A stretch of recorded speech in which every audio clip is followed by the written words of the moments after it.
Hello everyone, this is Poke Viking with a W, talking to you about everything investments in Pokemon in Europe. What I would like to discuss today is a topic of are slabs investable long term? I mean, many of you probably know the answer to this question, but we are talking also about Europe and the probabilities of any kind of card that was most probably during his hype period, the most sought after card that everyone was chasing at that time. And I wanted to discuss like what could be your potential strategy. So this is a little bit of a speculation and probably some interpretation on my end, how I perceive the market when it comes to buying raw cards and then probably sending them for grading as a European investor. Now, I began the investing at somewhere around the COVID era. I mean, as many people probably have also. That was the time when everyone jumped back into the hobby due to lockdowns and everything. And since then, a lot of time has passed, and we have the data how many cards from that era stood the test of time, what was popular then, and how it looks today. The thing that I want to show you is that how you should perceive cards when you're thinking long term at the very first hype cycle of their first appearance, meaning somewhere in the span of 1 to 6 months when they are on the market and you're thinking like, hey, this card is hyped, it's a good chase card, is it a good value? Should I invest in it? Should I buy multiple copies of it? Should I send them to grading? Now, I'm going to share my thought process on this and back it up with some data as well that I gathered and cherry picked just because these cards are mostly coming from that era, and I think they will show you some interesting facts that have developed over the years.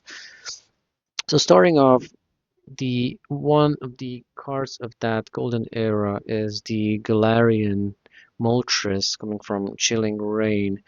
As you can see, it's almost, phew, time flies by. It's more than 5 years since the card came out.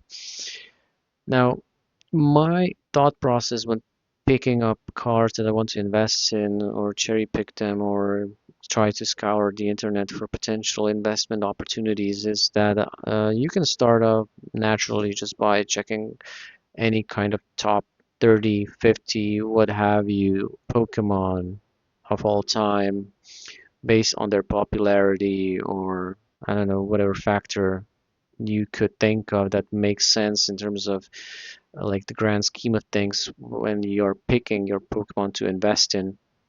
So these Pokemon that I've picked, some of them are in the top 30 list, for example, and some of them are most probably not. I think you will guess which ones are and which aren't. So the other factor when I already pick my favorite Pokemon cards that I want to scour and that I want to somehow prospect for my potential investment is that I look at the English variant and also on the Japanese variant and compare them. Now, mind you, this graph shows you like the spectrum of 5, 6 years in the past. But when you are first investing, you should think more short term, like what is happening in the span of the first 6 months, 6 to 8 months. Is the price of the raw card flat or not? And I'll go through each use case step by step. Now, beginning with the Gallery Moltres, during the span of when it first came out was June, July. So we would end up somewhere at the end of the year on year 21, December. You can see that the raw prices are declining, and as they are declining, so is the PSA 10 equivalent of this card. Mind you, since this is a span of 5 times, it kind of looks overall flat, and I think this is probably also intentional just because we are in bull and bear markets And in this case, this looks like the end of a bull market at the beginning of 2022, and we were for a very long time in the bear market, which started back somewhere around at the end of 2024. Now, in terms of investing, if you see a price being somewhere around the flat-ish bottom of what you perceive after like the half-year mark to be the bottom, it makes sense to like compare then the PSA10 equivalent of that raw card if it's worthwhile to invest in and to grade. You can still have your raw card, but then again, you don't know if it will increase in value in the span of time. Now, coming back to the popularity aspect, Galarian Moltres, when it comes to Moltres, only the legendary Moltres is kind of hyped when it comes to the investing space. Now, we can consider this card not being part of the top 30, as you can see, for a very long time. And even if we go to the span of 5 years, the raw card appreciated nicely. The PSA 10 also appreciated, but then again, in the span of 5 times, there will be examples which make much more sense when it comes to investing because English cards don't have that quality in them when it comes to quality control and printing. So it's very hard to grade even with this price ratio. It doesn't make sense for you to risk it for 2,200 euros or even dollars. I don't know what's the equivalent right now in euros, maybe probably somewhere around 160-ish. But then again, if you look at, for example, the Japanese equivalent, which in modern days is treated more like a safe bet and a conservative bet, maybe something attractive for Europeans since Europeans are more conservative when it comes to investments. There's a far different story where the raw price was and still is somewhere around its peaks, but the PSA 10 copy is not that high against the English equivalent. Now, does it make sense to invest in? I think probably not, even though it's at its all-time high when it comes to pricing. So we can treat this as not like a good return on investment, even though you could get your return, but it would take a long time, longer than the span of 5 years. Now let's look at a more popular Pokemon and in that same era, which was Tyranitar, or the eating, sleeping Tyranitar. So we will look again at both equivalents for the English and Japanese variations. Mind you, as you look at the graph, this graph is much more cleaner and it doesn't have that noise around it.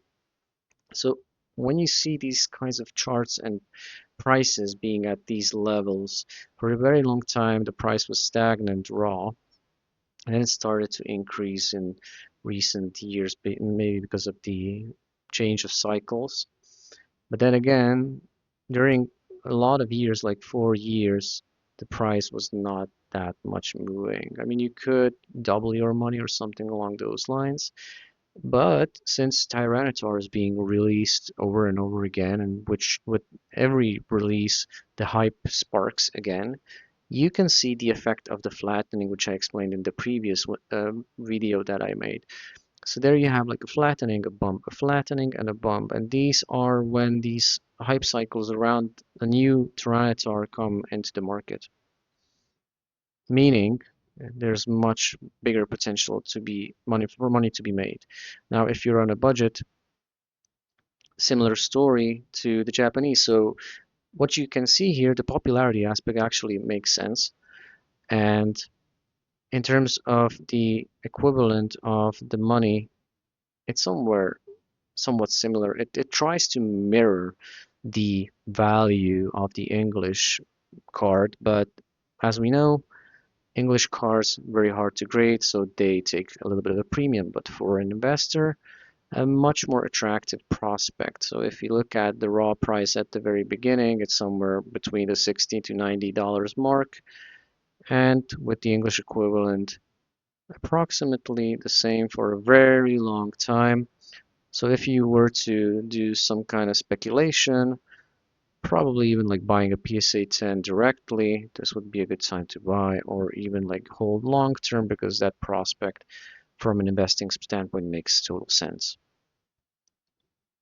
The Blaziken, which was also part of Chilling Reign, in terms of investment, also somewhat popular. And as you can see, the raw pricings of these cards are somewhat similar to the Tyranitar. The graph is a little bit more bumpy, which from an investor standpoint you kind of want just because of the fact that there are bigger returns. So overall, in terms of investment, since also the raw price has increased by quite a lot, you can consider this card to be more popular and this Pokemon to be popular as well. If you're on a budget, look at the Japanese equivalent. Here you can see that the story is way different. Why is that? Due to popularity, due to, I don't know, pop reports. Let's have a look at the pop report. Not that many PSA 10s. I mean, the quality control is there, but probably from an investment standpoint, it is probably a good flip, but not a good investment. So you have to treat your decision making differently also when it comes to like the popular Pokemon. Is Blaziken a popular top 30? No, it isn't, but it is still somewhat popular. So, in this case, when it comes to the comparison between the Tyranitar is in the top 30 most liked Pokemon, the Blaziken isn't. And here you can actually see the difference. Even though it's popular, it's not in the top 30, probably not even in the top 50. From an investment standpoint, probably only the English makes sense. So this is the only comparisons. The Galarian Moltres overall not a good investment because it's not even that popular. The Blaziken somewhat popular, but only a good investment in English. The Tyranitar is way popular in top 30, and the trend you can see it in both languages. Coming to the almost final example from that era, and also we will go a little bit backwards and try to somewhat tie in the popularity aspect a little bit more. So Rapid Strike Urshifu was a really playable card back then during COVID, and it was also like demanding kind of a good price, and it was a good investment at that time to grade, as you can see. So when it comes to like the raw value during the span of 6 years, it hasn't climbed almost at all. Even as a flip, not a good card. So if you were to like go into an investment in Japanese, if you're on a budget, actually people want to sell the PSA 10s much cheaper than the raw equivalent, which I guess in my mind it means that the raw cards are less on the market at this point than the actual PSA 10. So there's more PSA 10s on the market in Japanese than raw.